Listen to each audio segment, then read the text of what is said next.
What's up everybody, it's Josh from Strong Dragon Training back again with another exercise I want to dissect with you guys today. Today's going to be actually pretty much two exercises with the same goal. Reason being is, chances are you've seen both of these done in the gym. They both, like I said, achieve the same goal. They're both almost the same, but me personally, I prefer one over the other. So let's get right into it. It's the deadlifts or stiff-legged deadlifts with upright rows. So you either do a deadlift and go right into an upright row, or a stiff-legged deadlift and go straight into an upright row. Now, if you guys seen one of my old videos, I've talked very in depth about how to do a proper deadlift and mechanics of it. But I've never really posted a video yet of the upright row. Now, it's a relatively simple exercise, but most people tend to go very heavy, very fast on it. And even though it's something that works with your upper traps, your mid-deltoids get involved a lot as well. So this is a lot of pressure on your shoulders. So even though your upper back can take quite a bit of a weight, most people forget that the shoulders don't take as much weight. So they really put a lot of strain on that rotator cuff, on that deltoids, and it ends up with some problems, some very bad shoulder problems. And this is generally why I hate the deadlifts with the upright row. Deadlift is a very powerful, it's a powerhouse exercise, so most people can go very heavy on them. And even when they do a deadlift with an upright row, they obviously won't go as heavy as they would when they do just a clean deadlift, but they still tend to go a little bit heavier because the first part of the exercise, A, you rested, and B, it's a power exercise. So you'll be tempted to go a little bit heavier on the weight.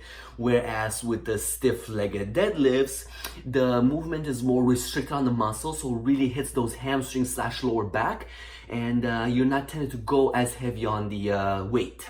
So it's a little bit better for your shoulders. So my preference always is stiff-legged deadlift with the upright row. Now, the whole idea behind both these exercises is to work your back bottom to top. So you know when you do a back workout, you try to hit everything in the gym, lower back, lats, traps, everything. Well, this exercise pretty much does that. Well, at least to a certain extent. You're still not hitting every single muscle in the back. That's kind of physiologically impossible. But you do hit the majority of the back, and the most important muscle that I always love to hit with this exercise is the erector spinae.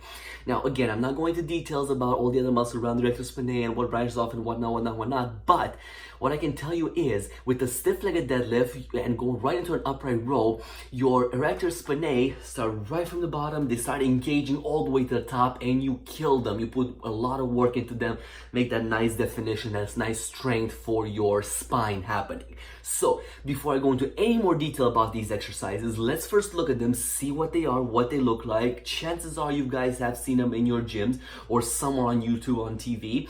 Maybe you haven't attempted them, but I will show you both, and afterwards I'll explain to you a little bit more what they do and why I prefer one or the other. Let's check the exercise out. Now, for the purpose of this video, I didn't go too heavy on the weights because I want to give you guys the correct, absolute spotless posture of it. So I start off with the deadlifts into the upright rows. So as you can see, classic deadlift pose, classic deadlift stance.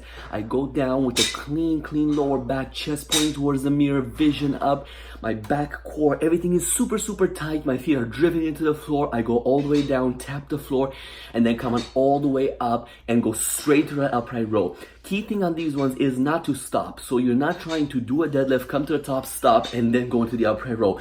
Your whole point is to go smoothly to them. You go tap the floor, you go up to the upright row, bring the arms, the bar rather, to the chin, elbows up in the air, boom, and then you're going back down into it again. Core stays tight the entire time.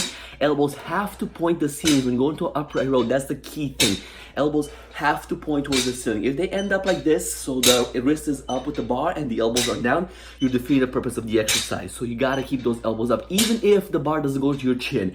That's a flexibility issue, so you don't really have to worry about the exercise. So go as hard as you can with the bar, even if it stops about your chest or maybe your neck, that's still good enough. Now, from this point, the next video is stiff-legged deadlifts with the upright row. So you can see on these ones, classic stiff-legged deadlift pose, or exercise rather. You have the feet shoulder width apart, fully driven into the ground. The knees are straight but not locked out, just unlocked, straight but unlocked. When I go down, I keep my back straight. I bend right from the hips, looking forward, keeping everything tight and straight. Core is again tight. I come up to a straight position and then boom, go straight to that upright row. Again, no pausing. The whole idea of this exercise is not to pause. Keep things going up all the way and then right back down. It's a very smooth exercise. So you try to make it to keep it going the entire time of the repetitions. Classic idea. You go down, you breathe in, and you breathe out as you come right back out into the exercise. Depending on your goals, depending on what you're trying to achieve in the gym, you can get 10 repetitions, you can get 12, 15, 20, whatever your goal is. However, for me personally, when I do these ones, I try to maintain on high repetitions, so I almost get a cardio effect out of these things. Keep the weight relatively light. So for the deadlifts, I don't really go crazy on feeling, hence why I don't like them. So I prefer to switch to the stiff-legged deadlifts. But I showed you guys both. So the stiff-legged deadlifts are my favorite. Boom, boom, boom erectors from top to bottom. Of course, my legs and my hammies are burning, but it's the erectors that I'm after. So what do you think, guys? Those are pretty crazy exercises, huh? Well, like I said, the second one is my favorite one. So if I was to do any of those exercises at any time for any reason, I would pick the stiff-legged deadlift with the upright row. Reason being, like I explained in the first part of the video, it keeps the lower back very tight into the exercise, and it prevents me from using too much weight, because when I go down like that, it's a very restricted, well, not necessarily restricted, but you're emphasizing very much on a small muscle. So I'm pretty much taking the quads, half of the entire thigh muscle is going out. So my quadriceps are not really working, it's my hamstrings that are working really, and it's my lower back. So I can't really afford to go really crazy heavy like I would on deadlift. When I'm doing stiff-legged deadlifts, there's too much pressure on the lower back. So that kind of saves me from going overboard and just kind of killing the whole exercise altogether. So I do those, like you saw, I keep the knees straight but not locked out. I go all the way, tap the weight to the floor, and then come on all the way up to my chin. Now again, I'm repeating this one. The weight, if it touches the ground, if you're using small weights like I did, for argument's sake, I use a little bit lighter weight that I could have used. But I also wanted to show you guys that if the weights are that small, if you touch the floor with the weights, that's fine, that's a bonus, but you don't necessarily have to. When you go down a stiff-legged deadlift, what you're looking for is a stretch in the hamstrings. So when you're going down there, you feel the back of the leg, the hamstrings kind of getting a little bit tight and stretchy, you're good to go, you're there. So maybe the weight doesn't touch the floor at that point, that means you're just not flexible enough. So you gotta keep on working on that flexibility. It's like, it's a good or a bad thing at the same time.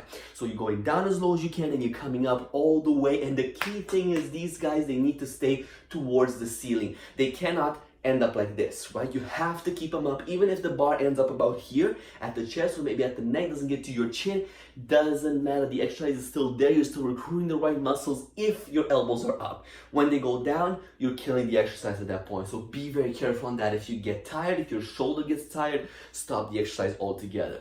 Now, on the other end of the spectrum, going with deadlifts, if you want to do them, that's great, that's fine. But like I said, personally for me, that's just not the exercise to do because I'm tempted to go a little bit heavier because of the deadlift. It's a powerhouse exercise, so I want to go heavier, but I don't want to go that heavy when it comes to the upright row. So I have to be careful on that one. Like I said, the shoulder will get a beating and it will get damaged if I put in the weight that I do on the deadlifts. But I mean, come on, I won't even be able to lift it. If I do whatever I do on the deadlifts, I try to upright roll that weight, my shoulder won't even move, the weight won't even move, so I can't even lift it. So you have to be really careful on that, all right? So preference is a stiff-legged deadlift, the upright rows. Keep everything tight. The core has to stay tight. If you don't keep the core tight, you're risking your lower back, you're risking pulling that lower back, injuring a muscle, and then you're out again for a couple of months. And then if you have the lower back tight, you're really coming up and engaging into it, you get that retrospinate that much more. You let the core loose, maybe you'll get away without an injury, and that's a big maybe, but if you do get away without an injury, you won't get away with without engaging the back properly, the erector spinae properly. So that core tight makes a huge difference in your safety and the exercise in itself. So try it out, you guys. See how it works for you in the gym. If you haven't tried it yet, start with lighter weight. I know maybe you've done deadlifts before, but you haven't done this combination per se. Don't go crazy with the weight on it, okay? Even if you do, let's say you do 245 plates on each side on deadlift. Don't even dream about going with that for this exercise. You're gonna have to start with the 20% of that weight, okay?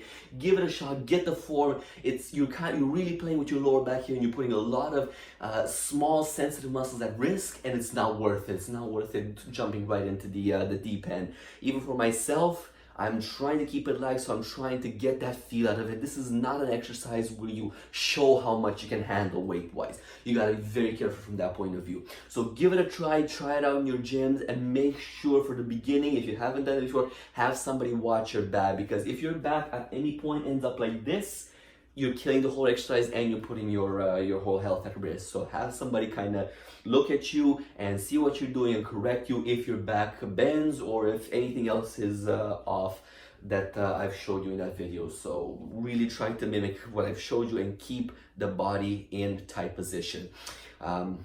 But yeah, give it a shot. Let me know how it worked for you guys. Let me know how you felt it. Let me know how much weight you've gone on it. And if you find that any kind of injury pop up and you're sure you've done everything correctly, drop me a line, drop me a question, comment on this video, go on my Facebook, leave me a message, DM me, whatever. I will get back to you guys in 24 hours, as I've done up until now every single time I got a message. If the question is big enough, it's lengthy enough, I'll make another movie for you guys or another video, and I'll explain from A to Z everything that you guys need to know, okay? So thank you again so much for watching the video. I really hope it helped you guys. I really hope you took something away from it to your own workouts, or maybe I gave you some ideas for new exercise to put into your workout. I'm Dragos, the owner of Strong Dragon Training, Strong Dragon Aromatherapy, and I will see you guys on my next video. Stay fit, stay healthy.